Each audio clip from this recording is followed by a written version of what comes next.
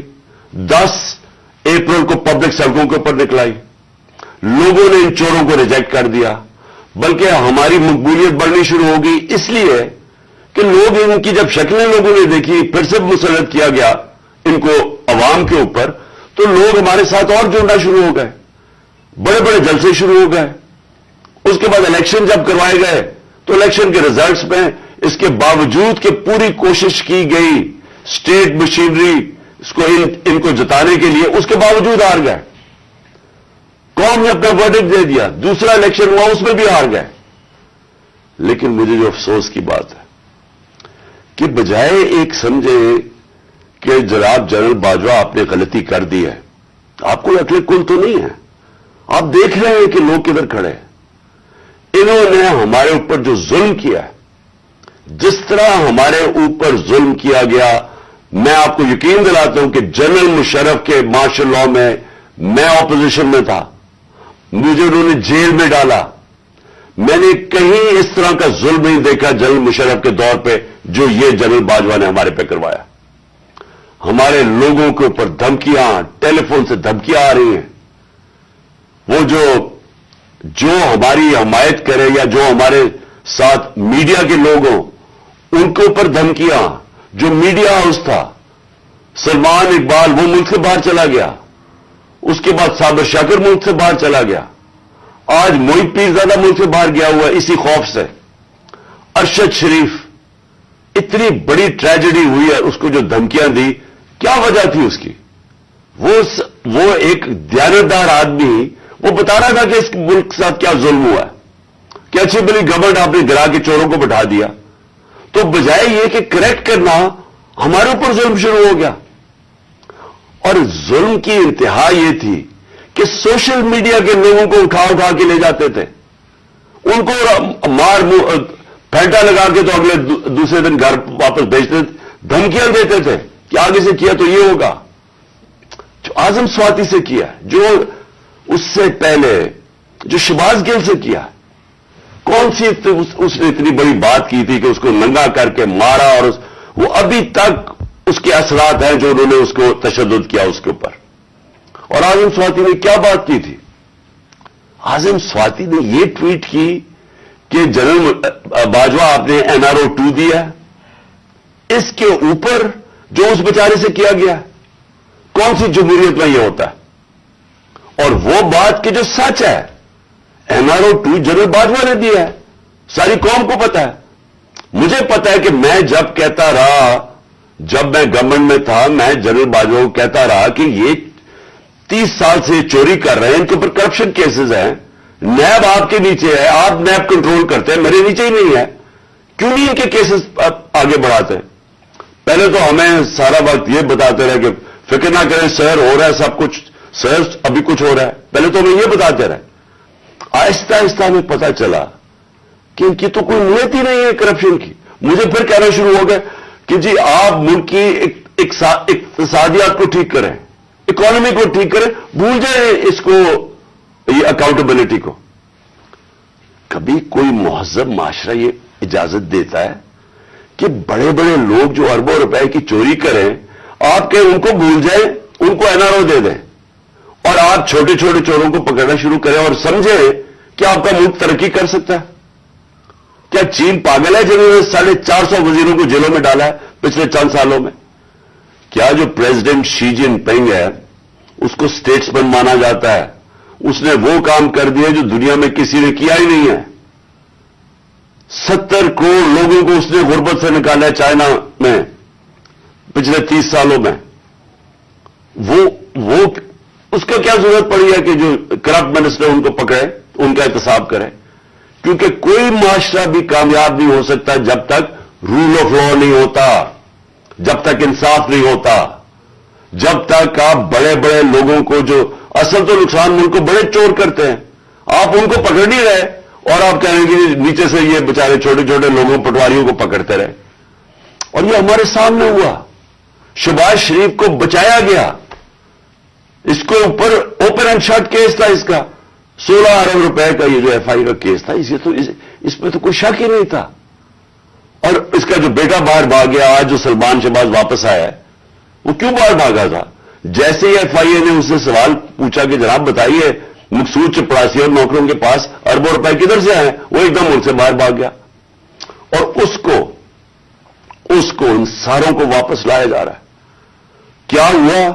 اس میں کوئی شک ہے کہ NRO2 دے کے اس سارے ملک کا ایک جنرل مشرف نے نقصان کرایا تھا NRO1 کا. اس ملک نے بھاری قیمت ادا کی اس کی, 4 گنا زیادہ ہمارا قرضہ چڑھایا انہوں نے 10 سالوں میں لوٹ مار کر کے. اب پھر جب ان کے اوپر کیسز تھے 1100 ارب روپے کے کیسز ہیں, وہ انہوں نے پھر ان کو NRO2 دلوا دیا. تو کون تھا اس کا ذمہ دار؟ کس نے یہ کیا تھا؟ جنرل باجوہ نے کیا تھا. میں آپ کو چیزیں اس کی طرف دکھانا چاہتا ہوں کہ کیسے قانون انہوں نے بنایا جس میں بچے لوگ, جس میں ہر کسی کو بچایا گیا. انہوں نے جناب نیب لا کی سیکشن 4 میں امینڈمنٹ کی, اس کے اندر یہ فیصلہ, اس کے اندر کون بچتے ہیں؟ راجہ پرویز اشرف بچ جاتے ہیں اور شاید خاقان عباسی بچ جاتے ہیں. پھر انہوں نے ایک اور کیا, بے نامی دار کی ڈیفینیشن سیکشن 5E, اس میں مریم نواز پاک ہو کے نکلائی ساری چوری سے. پھر انہوں نے سیکشن 9 جس کے اندر شہباز شریف بچ جاتے ہیں, اور اس جس کے اندر کہ اگر آپ کسی اور کے نام پہ, یعنی اگر آپ میں پرائم منسٹر ہوں, میں اپنے خاندان کے نام پہ چیزیں لوں تو اس کا مطلب کہ آپ جواب دہی نہیں ہیں. تو جو TT کے سارے کیسز تھے شہباز شریف کے, وہ اس سے پاک ہو گیا. پھر سیکشن 14 کہ آپ کو بتانا پڑتا ہے کہ اگر میرے پاس کوئی باہر ایسٹس ہوں, یعنی انگلینڈ میں میری جگہ ہو یا کوئی باہر ہو امریکہ میں ہو, تو اگر یہ پتہ ثابت ہو جائے کہ یہ میری جگہ ہے تو مجھے بتانا پڑتا ہے کہ یہ میرے کدھر سے پیسہ آیا اس کو خریدنے کے لیے. وہ انہوں نے صاف کر دیا. اب نیب بتائے گی کہ ان کے پاس پیسہ کدھر سے آیا. یعنی ہر دنیا کے اندر اگر میں پبلک آفس ہولڈر ہوں, یہ میری ذمہ داری ہے بتانے کے لیے کہ اگر میرا کوئی بڑا محل میں نے خریدا ہوا ہے, مجھے بتانا پڑتا ہے پیسہ کدھر سے آیا. انہوں نے وہ قانون ہی ختم کر دیا. چن کے آصف زرداری بھی اس میں صاف ہو گیا. چن کے وہ لوگ جو 30 سال سے اس ملک کو لوٹ رہے تھے, ان ساروں کو انہوں نے پاک اور صاف کر دیا. یہ اصل وجہ ہے مایوسی کی آج پاکستان میں.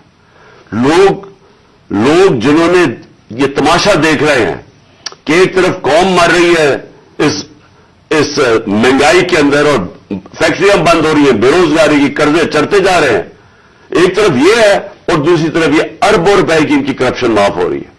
اور یہ بہت بڑی وجہ ہے آج مایوسی کی. اور میں نے یہ جو ہمارے اوپر ظلم ہوا, میں صرف اس کے اوپر آنا چاہتا ہوں کہ مجھے ایک جگہ بتایا گیا جنرل باجوہ نے کہ جی آپ کے لوگوں کے اوپر ہمارے پاس تو فائلیں ہیں ان کی کرپشن کی, ان کے اوپر فلمیں بنی ہوئی ہیں, ان کی ویڈیوز بنی ہوئی ہیں. اب میں نے ان سے بھی کہا کہ کیا یہ ہماری ایجنسیز کا کام ہے کہ ہم ویڈیوز بنائیں اور گندی ویڈیوز بنائیں یا کسی کے اوپر کوئی اس کے اوپر فائلیں بنائیں؟ کیا یہ کام رہ گیا ہے؟ کیا یہ قوم اپنا پیٹ کاٹ کے اپنی ایجنسیز کو پالتی ہے, اپنی سیکیورٹی کے لیے پالتی ہے؟ وہ تو ملک کی سیکیورٹی کے لیے پالتی ہے. کیا یہ ان کا کام ہے آ کے بتائیں کہ جناب اس کے اوپر یہ فائل ہے تو ہم نے اس کی فلانی فائل بنائی ہوئی ہے اور ہم نے اس کے کوئی ویڈیو بنائی ہوئی ہے؟ یہ کدھر ہوتا ہے؟ یہ اپنے لوگ. اچھا, اور میں کوئی ملک کا دشمن ہوں؟ 50 سال سے قوم مجھے جانتی ہے. سارے پاکستان کے ایوارڈز میں نے جیتے ہوئے ہیں, سول ایوارڈ سب جیتے ہوئے ہیں. میں سب سے بڑا پاکستان کا وہ یعنی جو جسے کہے کہ جو خیراتی کام کرتا ہے, کسی نے پاکستان میں اتنے پیسے نہیں اکٹھے کیے جو میں نے کیے. میرے اوپر ہر قسم کا گن.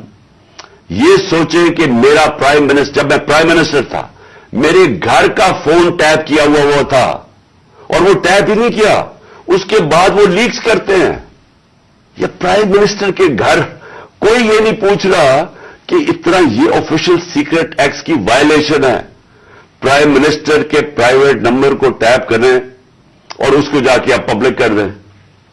یہ کہاں ہوتا ہے؟ اگر میں اپنے پرنسپل سیکرٹری, میں اپنے پرنسپل سیکرٹری سے بات کر رہا ہوں, وہ انہوں نے ٹیپ چلا دی, وہ کون کر رہا تھا؟ تو میں پھر سے ہی پوچھتا ہوں, ہم کوئی ملک کے دشمن ہیں؟ کیا میں کوئی پیسے لوٹ کے میرے باہر پڑے ہوئے ہیں؟ کیا میں کوئی ملک سے غداری کر رہا ہوں؟ لیکن جو ہمارے سے کیا گیا اور اعظم سواتی سے جو کیا گیا، اس کی بیوی کو ویڈیو بھیج دی، یعنی اس لیول پہ نیچے گرنا تھا کہ اس کے گھر ویڈیو بھیج دی اس کی، اور یہ کہنا، یہ کہا کہ جناب، اور ڈرایا گیا کہ تمہاری فیملی سیف نہیں ہے. اور قصور اس کا یہ کہ وہ کہہ رہا ہے کہ NRO-2 جنرل باجوہ نے دیا ہے. ساری بچہ قوم جانتی ہے کہ NRO-2 جنرل باجوہ نے دیا ہے، NRO-1 مشرف نے دیا ہے، سب کو پتا ہے. اس کے اوپر اتنی سزا، ایک سینیٹر کو، اس کو اٹھا کے، ہارٹ کا پیشنٹ ہے اعظم سواتی، اس کو کبھی وہاں بھیج رہے ہیں، کوئٹہ بھیج رہے ہیں، اس ٹھنڈ میں سندھ بھیج رہے ہیں پرائیویٹ جہاز میں. کون سا جرم کیا اس نے؟ اور کیوں؟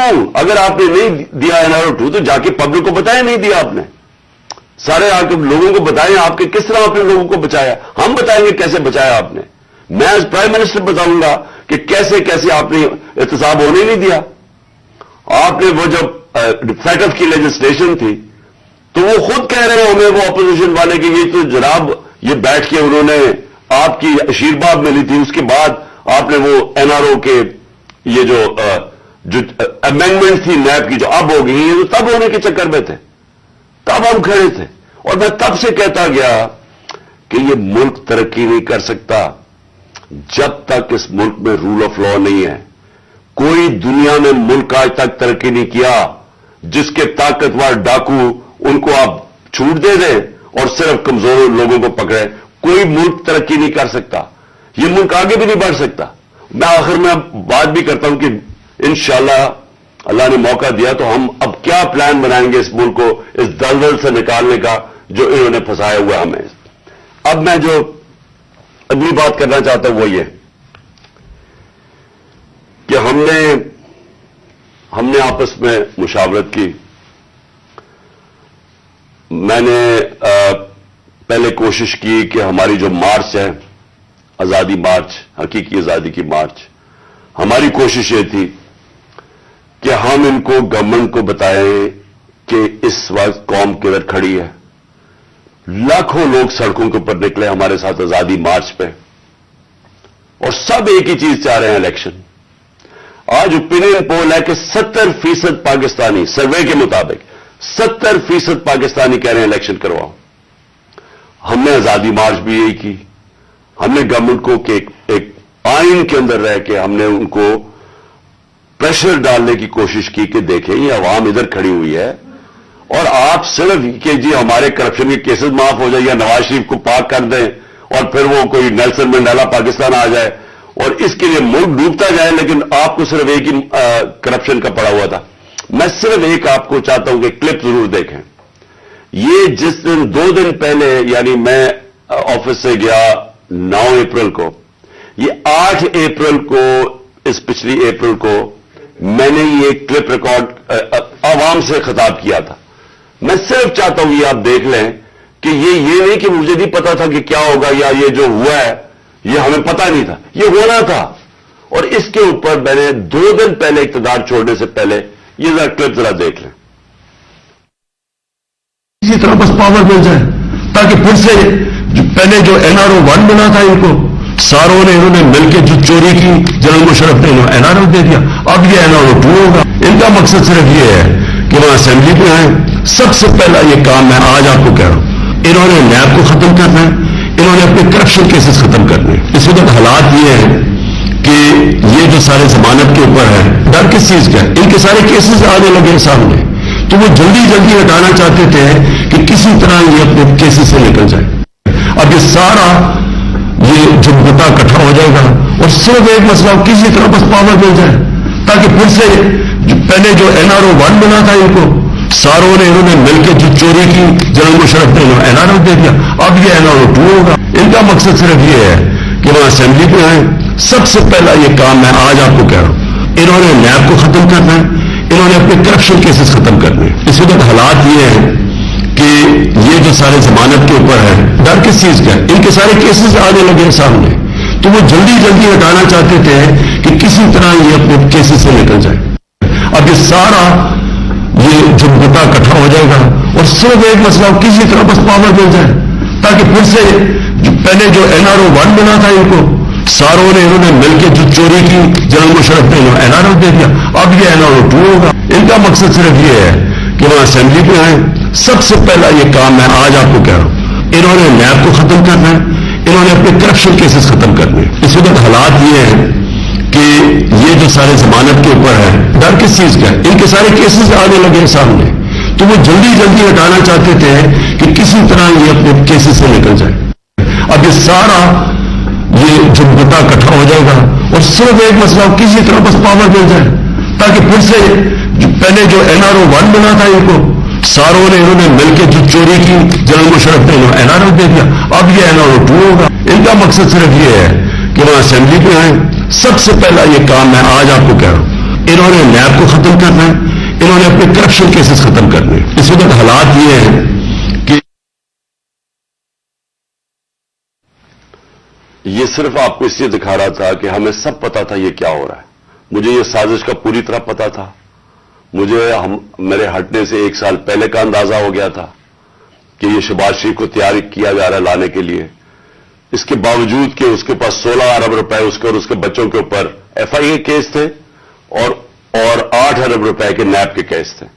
تو مجھے یہ سارا پتا تھا یہ ہو رہا ہے. اور مجھے افسوس کی بات یہ ہے کہ میں جب بھی پوچھتا تھا جنرل باجوہ سے تو ہمیشہ کہتے تھے کہ نہیں, ہم تو کسی صورت ہم ایسا نہیں کر سکتے, ہم تو کنٹینیوٹی چاہتے ہیں. تو اس کا نتیجہ کیا ہوا؟ وہ آ گیا, شہباز شریف آ گیا اور آپ کے سامنے جو ملک کے اب حالات ہیں آپ سب ساری قوم کے سامنے ہیں. میرا پوائنٹ یہ ہے آج کہ میں ابھی آخری جو ابھی اناؤنسمنٹ جو کرنے لگا ہوں اس سے پہلے میں صرف یہ پوچھنا چاہتا ہوں, کون ہے ذمہ دار اس کا؟ کیا کوئی اس کا جواب دے گا کہ اچھی بلی گورنمنٹ چلتے ہوئے اس کو گرا کے ان چوروں کو اوپر لے آئے؟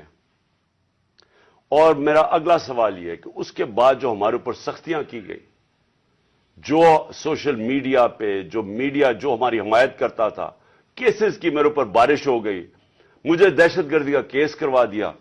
25 مئی کو پولیس نے جس طرح ہمارے اوپر ظلم کیا, اور جب ہم پولیس والوں سے پوچھتے تھے وہ کہتے تھے جی ہمیں پیچھے سے آرڈر ہے. جس طرح کا ہمارے اوپر ظلم کیا گیا, میں سوال یہ پوچھتا ہوں کہ کیا ہم بھیڑ بکریاں ہیں, ہم کیڑے مکوڑے ہیں کہ آپ جب فیصلہ کریں پہلے آپ, اور میں نے آپ کے کانوں سے جنرل باجوہ کے کانوں سے سنا کہ یہ کرپٹ ہے, اب آپ نے فیصلہ کیا کہ یہ ٹھیک ہو گئے ہیں, اور آپ نے فیصلہ کیا کہ جناب یہ آپ ملک کو ٹھیک کریں گے. تو کیا ہم وہ کیڑے مکوڑے ہیں کہ جدھر آپ بھیڑ بکریوں کو دھکیلیں گے ہم ادھر چلے جائیں گے؟ یعنی ہم انسان ہیں یا ہم جانور ہیں کہ جو آپ کا فیصلہ ہو بند کمروں کے اندر ہم اسی کے اوپر چل پڑے؟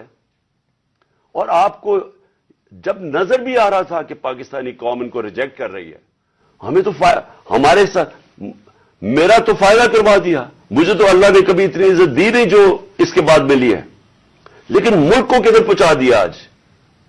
اور میں کیا یہ پوچھنا چاہتا ہوں کہ پاکستان کا مستقبل ہے کہ پہلے یہ لوٹیں گے, اب ان کے بچے تیار ہو گئے لوٹنے کے لیے, کیا اب ہم ان کو لے کے آئیں گے؟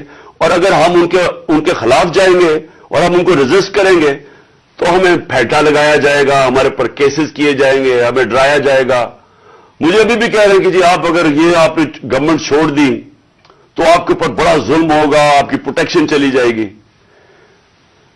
جب میں جا رہا تھا, میں آج اپنی قوم کو بتانا چاہتا ہوں کہ جب میں جا رہا تھا مارچ کے اوپر, سب کو میرے ارد گرد بھی لوگوں کو پتا ہے, میں نے سب کو کہا تھا کہ اس میں واردات ہوگی, میرے خلاف میری جان کو خطرہ ہے. میں نے ٹی وی کے اوپر جا کے اس سے پہلے بتایا تھا کہ یہ دینی انتہا پسند کے نام پہ مجھے قتل کریں گے. ہر روز جب میں مارچ پہ جاتا تھا اور میں بشرا بیگم کو خدا حافظ کہتا تھا, میں تو ان کو سلام کرتا ہوں کہ ان کو پتا ہوتے ہوئے کہ میری جان خطرے میں تھی, اس کے باوجود وہ مجھے کہتی تھی کہ نہیں جاؤ, یہ جہاد ہے, یہ اللہ کے لیے آپ کام کر رہے ہیں. کوئی اپنی زندگی خطرے میں نہیں ڈالتا پیسے کے لیے یا اقتدار کے لیے, کوئی زندگی خطرے میں نہیں ڈالتا. جہاد کے لیے جب آپ اللہ کے لیے کام کر رہے ہیں تب آپ پتا ہوتے ہوئے کہ اب زندگی خطرے میں, اس کے باوجود جاتا تھا میں. اور میں جیسے ٹھیک ہوں گا انشاءاللہ جیسی میں چلنے کے قابل ہوں گا میں پھر نکلوں گا باہر، کیونکہ یہ اللہ کا کام ہے۔ اپنی قوم کو حقیقی طور پہ آزاد کرنا یہ اللہ کا حکم ہے ہمیں۔ ظلم اور ناانصافی کے ساتھ سامنے کھڑا ہونا یہ اوپر والے کا حکم ہے، اس کو وہ جہاد کہتا ہے۔ امر بالمعروف پہ چلنا، کہ جب آپ دیکھ رہے ہیں یہ سارے چوروں کا ٹولہ اوپر بیٹھ گیا ہے اور آپ چپ کر کے بیٹھے رہیں بھیڑ بکریوں کی طرح، یہ آپ قرآن کا جو اللہ کا حکم ہے اس کے خلاف جا رہے ہیں۔ تو میرے لیے تو یہ جہاد ہے، تو میں نے تو یہ رکنا نہیں ہے۔ اور میں اپنی ساری قوم کو آج کہہ رہا ہوں، میں نوجوانوں آپ کو کہہ رہا ہوں، یہ کبھی نہ سوچے جو یہ 7.5 لاکھ ہمارے لوگ ملک چھوڑ کے گئے ہیں۔ مجھے افسوس ہے کہ دیکھیں آسان راستہ ہے، میرے لیے کیا آسان زندگی تھی۔ میں کرکٹ کے بعد کچھ بھی نہ کرتا، تھوڑی سی کرکٹ کے اوپر بات چیت کرتا ہوں، اللہ نے مقام اتنا دیا ہوا ہے میں کروڑ روپیہ کما سکتا ہوں، مجھے تو کچھ کرنے کی ضرورت نہیں تھی۔ لیکن اللہ نے ہمیں کسی مقصد کے لیے پیدا کیا ہے۔ جانور آتے ہیں، بچے پیدا کرتے ہیں، کھا پی کے مر جاتے ہیں، تو انسان بھی اگر اس کو اب سمجھ ہی نہ آئے کہ اللہ نے ہمیں کسی مقصد کے لیے پیدا کیا ہے، تو اس میں جانوروں میں کیا فرق رہ جاتا ہے؟ وہ جب قرآن کی آیت ہے کہ جب انسان فرشتے سے بھی اوپر چلا جاتا ہے لیکن گرتا ہے تو جانور سے بھی نیچے چلا جاتا ہے۔ تو میں اپنی ساری قوم کو کہہ رہا ہوں کہ دیکھیں ہمارے سامنے اب 2 راستے ہیں۔ ہم ان چوروں کے ٹولوں کو مان لیں تو ہم اپنی تباہی کر رہے ہیں، اس ملک کا کوئی مستقبل نہیں ہے۔ ایک ہی راستہ ہے کہ ہم جدوجہد کریں۔ میں وہاں جب گیا پنڈی پہنچا اور میں اس وقت بڑی تکلیف میں تھا، میں یہ بھی آپ کو بتا دوں، کیونکہ مجھے ڈاکٹرز نے کہا تھا ابھی نہیں آپ ٹریول کر سکتے۔ میں گیا اس کے باوجود صرف اپنے لوگوں کو کھڑا کرنے کے لیے کہ دیکھیں یہ پاکستان کے لیے ایک فیصلہ کن وقت ہے، اس کو ضائع نہ ہونے دیں۔ قوم میں بیداری آ گئی ہے، اور میں وہاں 2 میں چیزیں کر سکتا تھا۔ ہم وہاں دھرنا بھی دے سکتے تھے، لاکھوں لوگ تھے، ہم وہاں اسلام آباد کے اوپر بھی جا سکتے تھے، اتنے لوگ تھے، ہم اسلام آباد میں خون خرابہ ہونا تھا وہاں، اور کئی دفعہ لوگ چاہتے ہیں کہ خون خرابہ ہو، لاشیں گریں تاکہ وہ جناب ان کی تحریک اور اٹھ جائے۔ میں یہ نہیں چاہتا تھا۔ میں نے ساری سٹرگل آئین اور قانون کے بیچ میں ہے، میں کبھی اس سے باہر نہیں نکلا، اور میں نے اس لیے فیصلہ کیا کہ بجائے ہم وہاں جائیں اور توڑ پھوڑ ہو اور تباہی ہو، میں نے فیصلہ یہ کیا کہ ہم جو 2 اسمبلی اب قربان کرتے ہیں اپنی 2 اسمبلیوں کو، ہم قربان کرتے ہیں اپنے ملک کے لیے، اور اس لیے کرتے ہیں کہ ان کو جب 66% پاکستان میں الیکشن ہوگا، جب ہم ان 2 اسمبلیوں سے نکلیں گے، جو میں بھی بتانے لگا ہوں کب نکلیں گے، 66% پاکستان میں الیکشن ہوگا، تو عقل تو یہ کہتی ہے کہ آپ جنرل الیکشن کروا دیں۔ لیکن میں پھر سے کہتا ہوں یہ خوف زدہ ہیں، الیکشن ہارنے سے ڈرے ہوئے ہیں، ان کا کوئی پاکستان کا مقصد نہیں کہ پاکستان اوپر جا رہا ہے یا نیچے جا رہا ہے، ان کا مقصد ایک ہے، کیسے اپنا چوری کا پیسہ بچانا ہے انہوں نے، اور اس لیے یہ الیکشن نہیں کروائیں گے، اور اسی لیے ہم نے فیصلہ کیا کہ ہم الیکشن کروائیں گے۔ اور میں نے اپنے سارے وکیلوں سے پوچھ لیا ہے، یہ کوشش بھی کریں گے الیکشن کمیشن کے ذریعے کہ یہ کسی طرح ڈیلے ہو جائے۔ آئین بالکل اجازت نہیں دیتا 90 دن کے آگے۔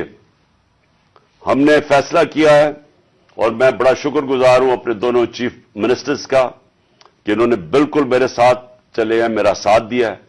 ہم نے فیصلہ یہ کیا ہے کہ ہم اگلے جمعے کو، آج ہے ہفتہ، اگلے جمعے کو ہم دونوں پختونخوا کی اسمبلی ڈیزالو کر دیں گے اور پنجاب کی اسمبلی ڈیزالو کر دیں گے، اور اس کے بعد ہم الیکشن کی تیاری کریں گے، اور اس کے بعد ہماری جو 100 غالباً 23 سیٹیں ہیں اس وقت نیشنل اسمبلی میں، ہم وہاں جا کے نیشنل اسمبلی میں جا کے اسپیکر کے سامنے ہم وہاں کھڑے ہو کے کہیں گے کہ ہمارے ریزگنیشن ایکسپٹ کرو۔ یہ ڈرامے نہ کرو کہ چن کے 8 جو انہوں نے پہلے ہمارے ساتھ کیا تھا، انہوں نے بجائے ہمارے باقی ریزگنیشن ایکسپٹ کرنے کے، انہوں نے 8 سیٹیں چنی۔ یہ جو بڑا کرپٹ یعنی مورلی کرپٹ الیکشن کمیشن ہے، اس نے نواز شریف کے ساتھ بیٹھ کے 8 سیٹیں چنی جو ہماری سب سے کمزور سیٹیں تھیں، جن میں بڑی کم مارجن سے ہم جیتے تھے، اور جدھر پی ڈی ایم کا ووٹ دگنا تھا ہمارے سے اس الیکشن کے اندر، اب یہ عوام دیکھیں کدھر آج ایک باشعور عوام ہے، بیداری آئی ہوئی ہے میری قوم میں، پتہ ہوتے ہوئے کہ اب میں نے اسمبلی میں نہیں، میں 8 سیٹوں پہ لڑا، پتہ ہوتے ہوئے کہ میں نے اسمبلی میں نہیں جانا، اس کے باوجود میری قوم نے مجھے سارے 8 کی 8 سیٹوں پہ جتایا، 7 سیٹوں پہ جتایا، اور ایک جو کراچی کے اندر سیٹ تھی، ذرا وہاں دیکھ لے، وہ الیکشن کمیشن کو وہ دھاندلی نہیں نظر آئے گی جس طرح انہوں نے پوری اسٹیٹ مشینری استعمال کی اور ووٹ باہر پھینک دیا، جو ہر بار استعمال کرتا ہے۔ تو ہم نے یہ فیصلہ کر لیا ہے۔ میں اپنی قوم کو آخر میں صرف یہ کہنا چاہتا ہوں کہ دیکھیں، مایوسی گناہ ہے۔ آپ مایوس ہو کے گھر بیٹھ جائیں یا آپ باہر ٹکٹ لے کے کسی اور ملک میں چلے جائیں اور کوئی نوکری مل جائے، یہ میری نظر میں یہ ایک انسان اپنی جو ڈیوٹی ہے معاشرے کو، اس سے بھاگتا ہے۔ اصل آپ سب کی ڈیوٹی یہ ہے کہ ہم اب کھڑے ہوں اور ہم ان چوروں کا اور اس کرپٹ نظام کا مقابلہ کریں، اور ہم کریں الیکشن کے ذریعے، اور الیکشن کے ذریعے ان کو سبق سکھائیں، آئین اور قانون کے بیچ میں رہتے ہوئے۔ میں نہیں چاہتا کہ یہ سری لنکا جیسا سچویشن ہو کہ لوگ سڑکوں کے اوپر آ جائیں اور توڑ پھوڑ ہو۔ میں چاہتا ہوں کہ ہم الیکشن کے ذریعے ان کو شکست دیں، اور ان کو ایسی شکست دیں کہ یہ ہمیشہ کے لیے ان چوروں کا نام و نشان یہاں سے چلا جائے۔ اور وہ تب ہوگا جب آپ سب اس کو اپنی ذمہ داری لے کے نکلیں گے۔ اور میں آپ کو آخر میں یہ کہنا چاہتا ہوں کہ مایوسی جو ہے، میں 3.5 سال گورنمنٹ میں رہا، اس کے باوجود کہ بینکرپٹ گورنمنٹ میں لی، اس کے باوجود کہ ہمارے پاس تجربہ ہی نہیں تھا بالکل۔ ہم پہلی دفعہ گورنمنٹ میں آئے تھے، ایک کے بعد دوسرا کرائسس تھا، صدی میں ایک دفعہ کرونا جیسا کرائسس آتا ہے، وہ اوپر سے آ گیا، 2 سال وہ رہا۔ اس کے باوجود پاکستان میں کسی گورنمنٹ نے، جس طرح میں نے کہا کہ جو ملٹری ڈکٹیٹرز کو تو امریکن ڈالرز ملے، ہمیں تو کوئی ڈالرز نہیں ملے۔ سب سے بہترین ہماری اکنامک پرفارمنس تھی، اس سب کے باوجود۔ اب ہم سمجھ گئے ہیں، مجھے تیسرے اور چوتھے سال میں پوری سمجھ آ گئی کہ یہ گورنمنٹ چلتی کیسے ہے۔ میں آخر میں صرف آپ کو یہ کہنا چاہتا ہوں، مایوس نہ ہوں۔ ملک یہ تب اب اٹھے گا جب بڑے اور مشکل فیصلے ہوں گے۔ یہ مشکل فیصلے ان کے نہیں کہ قیمتیں بڑھاتے جاؤ اور کہو جی مشکل فیصلہ ہے۔ مشکل فیصلے کا مطلب ملک کے اداروں کو ری اسٹرکچر کریں، اس ملک کے اندر انصاف قائم کریں، رول آف لا قائم کریں۔ اگر اللہ بھاری اکثریت دیتا ہے تو تب آپ یہ سب کچھ کر سکتے ہیں۔ اس ملک میں اصلاحات کر سکتے ہیں، ادارے ٹھیک کر سکتے ہیں۔ جو گورنمنٹ کیسے چلتی ہے، اتنی بڑی ہم نے گورنمنٹ بنا دی ہے اور وہ ہمیں آگے نکلنے نہیں دیتی، ہر جگہ رکاوٹیں بن گئی ہوئی ہے، اور ہم نے کافی چینج بھی کیا۔ ایکسپورٹس بڑھانی ہے، ہم نے ریکارڈ ایکسپورٹس بڑھائی۔ کیسے ہم نے ایکسپورٹس بڑھانی ہے، اس کا ہم نے پلان بنایا ہوا ہے۔ اسمال اور میڈیم انڈسٹری کو کیسے کھڑا کرنا ہے، جو اصل روزگار دیتی ہے اور دولت میں اضافہ ہوتا ہے۔ اپنی ایگریکلچر جو زراعت ہے، ہم نے چائنا سے بات کر چکے تھے کہ نئی ٹیکنالوجی ہم لے کے آئیں۔ بدقسمتی سے کرونا کی وجہ سے 2 سال چائنا بند ہو گیا۔ وہ جو نئی ٹیکنالوجی سے ہم نے صرف اپنی، اگر ہم وہ چھوڑیں کہ جو چائنا کے اندر وہ پیداوار لیتے ہیں 1 ایکڑ سے، ہم اگر اپنی دگنی کر لیں تو اب یہ سمجھے کہ پاکستان کے اندر ایک انقلاب آ جائے گا۔ میں آخر میں یہ کہنا چاہتا ہوں کہ کوئی مایوس ہونے کی کوئی ضرورت نہیں ہے۔ یہ ٹورزم میں ہی ہم اتنا پیسہ بنا سکتے ہیں، اور وہ بھی بدقسمتی سے کرونا کی وجہ سے ٹورزم ساری دنیا میں بند ہوگی۔ ہم اس ملک کو اٹھا سکتے ہیں، لیکن وہ گورنمنٹ اٹھائے گی جس کے پاس ایک مینڈیٹ ہو، جس کے پاس عوام کی طاقت ہو، اور اس اللہ کے بعد اس ملک کے جو وارث ہے وہ عوام ہے، اور کوئی نہیں۔ عوام اس ملک کی وارث ہے، اور میں ان میں آپ میں سے ہوں۔ ہم نے اس عوام نے ایک قوم بن کے ہم نے اس مشکل وقت سے نکلنا ہے، اور لیکن وہ نکلیں گے تب جب اس ملک کے اندر صاف اور شفاف الیکشن ہو، اور اس کے لیے ہماری اب جدوجہد جاری رہے گی۔ میں